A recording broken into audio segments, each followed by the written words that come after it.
खांसी आते ही सबसे पहले क्या करते हैं? कोई सिरप, कोई गोली या घर में रखी हुई कोई पुरानी दवा। लेकिन क्या आपको पता है, आयुर्वेद में खांसी और कफ से जुड़ी परेशानी के लिए एक बहुत प्रसिद्ध चूर्ण का इस्तेमाल किया जाता है। नाम है सितोपलादी चूर्ण। लेकिन सवाल यह है, सितोपलादी चूर्ण में ऐसा क्या खास है और क्या इसे हर तरह की खांसी में लिया जा सकता है? आज इसी को बहुत आसान भाषा में समझते हैं।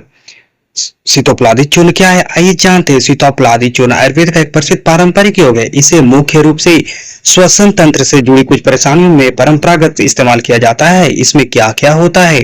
सितोपलादी चूर्ण में मिश्री, वंशलोचन, पिपली, इलायची और दालचीनी जैसे घटक होते हैं। इन सभी द्रव्यों का अपना अपना आयुर्वेदिक महत्व माना गया है और इन्हीं के संयोजन से सितोपलादी चूर्ण तैयार होता है। किस परेशानी में इस्तेमाल किया जाता है यह भी बता देता हूँ। आयुर्वेदिक परंपरा में सितोपलादी चूर्ण का इस्तेमाल खांसी, कफ, गले में खराश, गले की जलन और सर्दी जुकाम से जुड़ी कुछ परेशानियों में किया जाता है।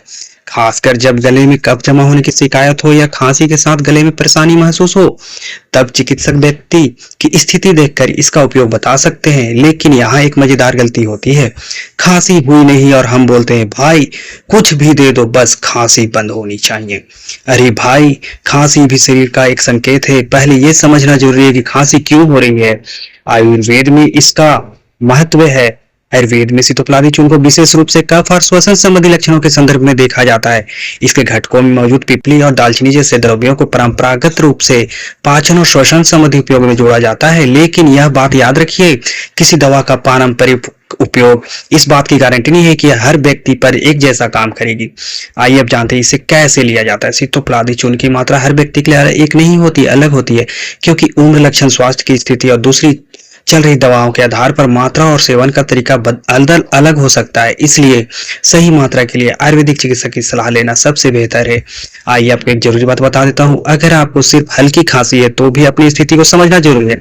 लेकिन अगर तेज बुखार हो, सांस लेने में परेशानी हो, सीने में दर्द हो, खून के साथ खांसी आए या खांसी लंबे समय तक बनी रहे, तो सिर्फ चूर्ण के भरोसे मत बैठिए, डॉक्टर से जांच जरूर कराइए।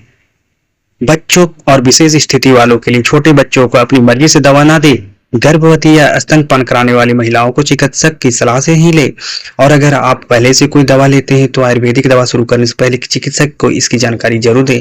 एक बात हमेशा याद रखें, आयुर्वेदिक दवा भी दवा ही होती है, इसलिए आयुर्वेदिक है तो जितनी चाहो ले लो, ऐसा बिल्कुल मत सोचिए। अंत में एक जरूरी बात मैं आपको बताना चाहता हूँ। आयुर्वेदिक दवा खरीदते समय एक बात का हमेशा ध्यान रखें, दवा चाहे सितोपलादी चूर्ण हो, अशोकारिष्ट हो या दशमूलारिष्ट हो या कोई दूसरी आयुर्वेदिक दवा, हमेशा विश्वसनीय और उचित दुकानदार से ही खरीदे। क्योंकि दवा का नाम सही होना ही काफी नहीं है, उसकी गुणवत्ता और सही पहचान भी बहुत जरूरी है।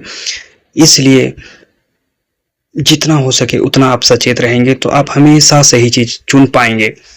ऐसे ही बिल्कुल आसान और सुरक्षित भाषा में जानने के लिए आप मेरे चैनल पर बने रहिए और मेरे चैनल को फॉलो जरूर कीजिए, क्योंकि जानकारी ही स्वास्थ्य की पहली सीढ़ी है। इसलिए आप लोग सचेत रहिए, सुरक्षित रहिए और सितोपलादी चूर्ण का इस्तेमाल करते रहिए। धन्यवाद। राधे राधे।